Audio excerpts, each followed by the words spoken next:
ይህ ሰላሚና የመጽሐፍት ንባብ ነው። አይምሮአችንን የምናበለጽግበት ምርጥ መጽሐፎች የሚነበቡበት ቻናል ነው። ምዕራፍ 14 ስድስተኛው የስሜት ሕዋስ የጥበብ ቤተ መቅደስ በር። ጉዞ ወደ ሀብት እርምጃ 13 መመሪያ ስድስተኛው የስሜት ሕዋስ በመባል ይታወቃል። ይህ መመሪያ የፍልስፍናዎች ሁሉ ቁንጮ ነው። በቅጡ ለመረዳት የግድ የቀድሞ የነበሩትን 12 እርምጃዎች በቅጡ ማወቅ ያስፈልጋል። ስድስተኛው የስሜት ሕዋስ በስውሩ አእምሮአችን ወይ ደግሞ ልብ ውስጥ ምናባዊ ፈጠራ የሚካሄድበት ክፍል ነው። ይህ ክፍል አንዳንዴ እንደ መቀበያ ይጠቅማል፣ ምክንያቱም በውስጡ ሀሳቦች፣ እቅዶች፣ ራዕዮችን አልፈው ለአእምሮ ይንጸባረቃሉና ነው። እነዚህ ነጸብራቆች አነሻሾች ይባላሉ። ስድስተኛው ሕዋስ ማብራራት ያስፈልገዋል። የዚህ ፍልስፍና ቀደምት ክፍሎች ላላወቀ ሰው እንዴትም ሊብራራለት አይችልም። ለምን ቢሉ ይህ ሰው ስድስተኛው የስሜት ሕዋስ ከምን ጋር የተነጻጸረ እንደሆነ ምንም እውቀት አይኖሩምና ነው። ስድስተኛው ሕዋስ መረዳት የሚቻለው በመመሰጥ ከውስጥ በሚመጣ የአእምሮ እድገት ብቻ ነው።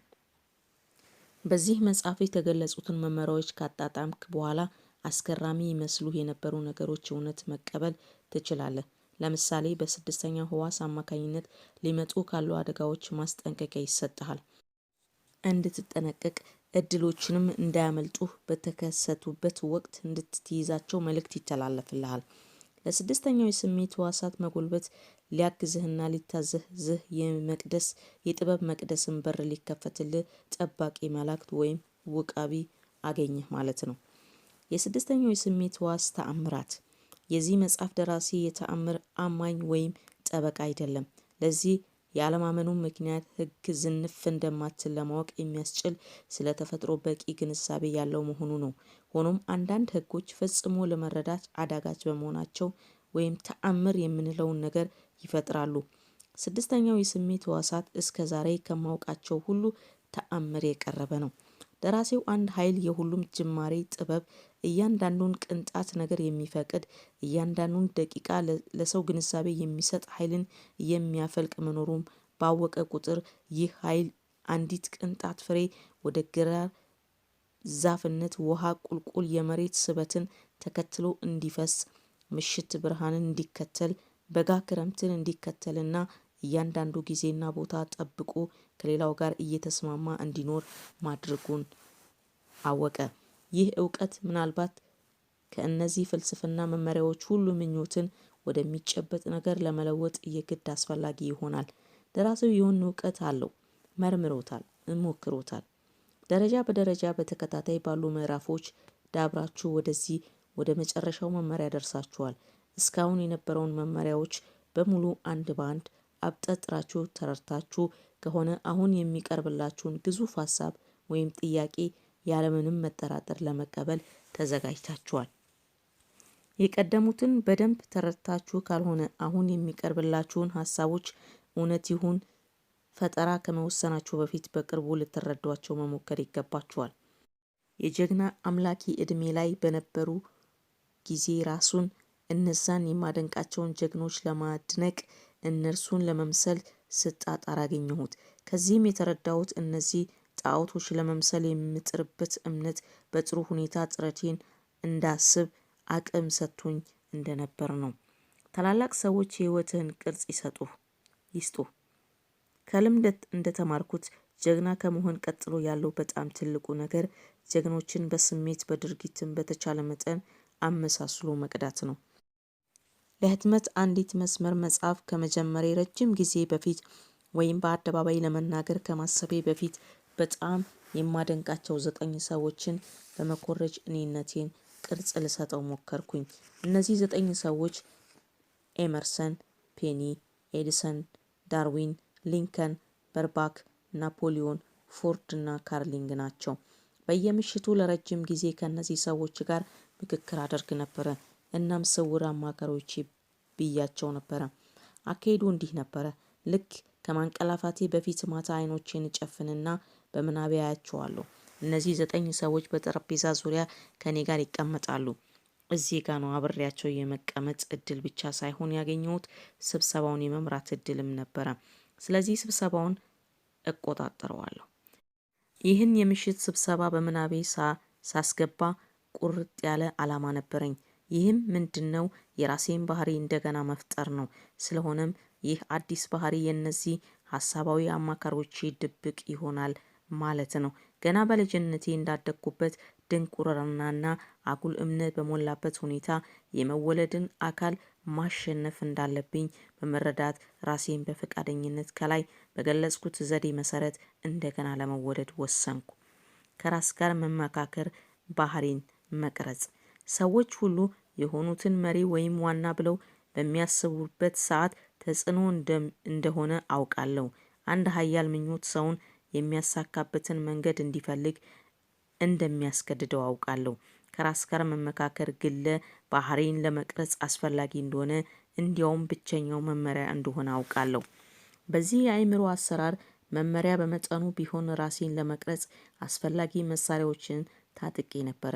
በዚህ ምናባዊ የምክር አገልግሎት ሁሉንም አማካሪዎችን በየተራ የምፈልገውን እውቀት ያካፍሉኝ ዘንድ ድምፄን ከፍ አድርጌ እጠራቸዋለሁ።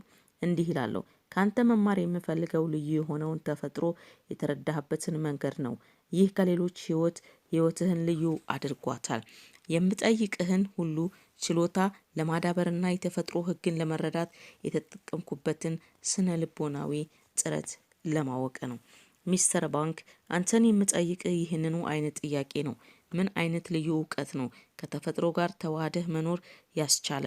ናፖሊዮን፣ ካንተ ማወቅ የምፈልገው ደግሞ ምን አይነት ድንቅ ችሎታ ቢኖርህ ነው ሰዎችን አነሳሰ ወደ አንድ ታላቅ የመንፈስ ወይም የድርጊት ተግባር ልታሸጋግረው የቻልከው?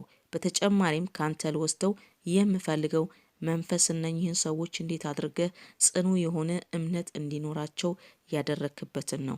ይህ መንፈስ ሽንፈትን ወደ ድል እንድትቀይር አድርጎሃል። ከዚህም ሌላ ቁጥር ስፍር የሌላቸውን ከፍተኛ መሰናክሎችን እንድታልፍ አድርጎሃል። ሚስተር ፔን፣ ካንተ ደግሞ መማር የምፈልገው የአስተሳሰብ ነጻነትና እነሱን በግልጽና በቀላሉ ልትገልጽበት የቻልክበትን ወኔና ግልጽነትህን ነው። ይህ ከሌላው የለየህ ስለሆነ። ሚስተር ዳርዊን፣ ካንተ ደግሞ መማር የምፈልገው ድንቅ ትዕግስትህን ነው። ካንተ መማር የምፈልገው ምንም ነገር አእምሮህን ሳይረብሸው በመረጋጋት በትዕግስት ቀጥ ብለህ ምክንያትና ውጤትን ለማጥናት የተጠቀምክበትን ችሎታ ነው። ይህ ከሌሎች በተፈጥሮ ሳይንስ ሙያ ውስጥ ካሉት ሊቃውንት ሁሉ ልዩ አድርጎሃል። ሚስተር ሊንከን፣ ካንተ መማር የምፈልገው ደግሞ የፍትህ ፍላጎትህን፣ የማይሰበረው ትዕግስትህን ነው። እንዲሁም የቀልደኝነት ተፈጥሮህን፣ ሰውን የመረዳት ችሎታህንና ማንኛውም ነገር የመቻል ወይም የመታገስ ባህሪህን ነው። ይህ ከሌሎች የተለየ ባህሪህ ነው። ሚስተር ካርሊንግ፣ ካንተ መማር ወይም መውሰድ የምፈልገው የተቀናጁ ጥረቶች መመሪያዎችን ነው። እነዚህን መመሪያዎች ታላቅ የኢንዱስትሪ ድርጅት ለመክፈት በሚገባ ተጠቅመባቸዋልና። ሚስተር ፎርድ፣ ካንተ ደግሞ የምፈልገው የጽናት የቁርጠኝነትን መንፈስ ነው። በራስ የመተማመን መንፈስን ነው። እነዚህ መንፈሶች ድህነትን አሸንፈ ራስን አደራጅተ በጽናት የሰው ልጅ ጥረት የት መድረስ እንደሚችል አሳይተሃልና ነው። ይህን ካንተ በመውሰድ ምናልባት ለሌሎች ይህንን እንዲከተሉ ማድረግ እችል ይሆናል። ሚስተር ኤዲሰን፣ ካንተ ደግሞ መማር የምፈልገው ድንቅ የሆነው የእምነት መንፈስህን ነው። በዚህ መንፈስህ እምነትህ ማንም ሊገልጸው ሊከተላቸው ያልቻለው የተፈጥሮ ሚስጥሮችን አውጥተሃልና በዚህ የማይበገር መንፈስህ የገጠሙን ችግሮች ለመወጣት ሽንፈቶችን በድል ለመለወጥ አስችሎሃልና ነው። አስገራሚ የምናብ ኃይል። እነዚህ ምናባዊ አማካሪዎቼ የምጠራበት መንገድ ሁሉ ጊዜ ይለያል። ከእያንዳንዳቸው የምፈልገው ባህሪ ወይም ለውስጥ የምፈልገውን እውቀት ይወስነዋል። የህይወታቸውን ታሪክ እጅግ በጣም ተጨንቄ አጥንቼው ነበረ። ለትንሽ ወራት ያለማቋረጥ በየምሽቱ ግንኙነት ካደረገን በኋላ በሚያስገርም ሁኔታ እነዚህ ምናባዊ ባህሪያት ቀስ በቀስ በእውነት እየሆኑ መጡ። እያንዳንዳቸው የራሳቸው የሆነ ለየት ያለ ባህሪ መፍጠር ጀመሩ። ይህም ለኔ አስገራሚ ነበር። ሊንከን አርፍዶ የመምጣት ልምድ ካመጣ በኋላ በኩራት ኩፍስ ብሎ ወዲያ ወዲህ የመንሸራሸር ባህሪ አምጥቶ ነበረ። ሁልጊዜ ፊቱ ኮስተር ያለ ነበረ። በጣም አልፎ አልፎ ነበር ፈገግ የሚለው። ሌሎች እንደዛ አልነበሩም። ለምሳሌ ባርባካን ፔኒ ሄሊ ጋር በተደጋጋሚ አንዳንድ አስቂኝ የሆኑ የሽሙጥ ወይም የምጽአት ቃላት ይለዋወጡ ነበር። ይህ የነሱ ሽሙጥ ሌሎችን አማካሪዎችን ወይም የካቢኔ አባሎችን እስከሚያስደነግጥ ድረስ ነበረ። አንድ ጊዜ በርባካን አርፍዶ መጣ። ልክ እንደመጣ በጣም ተደንቆ የቆመበት ምክንያት አብራራ። ያረፈድኩት ለምን መሰላችሁ? አንድ ሙከራ እያደረኩ ነበረ። ይህ ሙከራ ፖም ወይም የፖም ፍሬ በማንኛውም ዛፍ ላይ እንዲበቅል ለማድረግ ነበር አለ። ያን ጊዜ ፔኒ ፈገግ ብሎ ተጠንቀቅ፣ የፖም ፍሬ ነው በወንድና በሴት መካከል ችግርን የፈጠረው አለው። ይህ ለዳርዊን የሚያስተስተው ነገር አልነበረም። የግዱን የመጎዳት አይነት አጉረመረመና ለፔኒ እንደዚህ አለው፣ ተጠንቀቅ እንግዲህ በጫካዎች ውስጥ ስትንሸራሸር ሰይጣኖች እንዳያጋጥሙ። ምክንያቱም ወደ ጫካ ፍሬ ለመሰብሰብ በምትሮጥበት ጊዜ እነዚህ ሰይጣኖች ወደ ትልቅ እባብነት የመለወጥ ባህሪ ያላቸው አለው። ሄመርሰን ነገሩ ገባውና ሰይጣኖቹም የሉም ፍሬም የለም አለ። ከዛ ናፖሊዮን ቀጠል አደረገና ፍራፍሬ የለም መንግስትም የለም አለ። ይህ ስብሰባ በጣም እውነተኛ ወይም እውነት ይመስል ስለነበረ እጅግ በጣም አስፈራኝ። ለሚቀጥሉት ብዙ ወራት ለማቋረጥ ተገደድኩ። ፈጽሞ ልረሳው የማልችለው አጋጣሚ ነበር።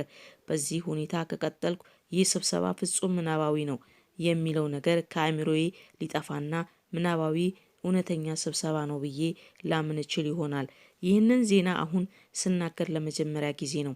ይህን ነገር ለመናገር ድፍረት ያገኘሁት ረጅም ጊዜ ስለዚህ ጉዳይ ሳልናገር ዝም ብዬ ከቆየው በኋላ ነው። የኔ የራሴ ሁኔታ ወይም ከዚህ ጉዳይ ጋር ያለኝ ግንኙነት እንዴት እንደነበር ስለማውቀው ምናልባት ሁሉን ብናገር ይህን ያልተለመደ ልምድ ባወራ ማንም ሰው በትክክል ሊገባው አይችልም። በተሳሳተ መንገድ ይረዳኛል ብዬ ስለምፈራ ነው። አሁን ግን ለማሳመን ብቃት እንዳለኝ አምኛለሁ። አሁን ተለውጫለሁ።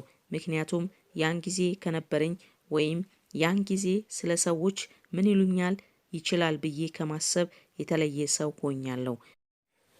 አሁን የካቢኔ ግንኙነቴ ፈጽሞ ምናባዊ ነው ብዬ ለመናገር እፈልጋለሁ።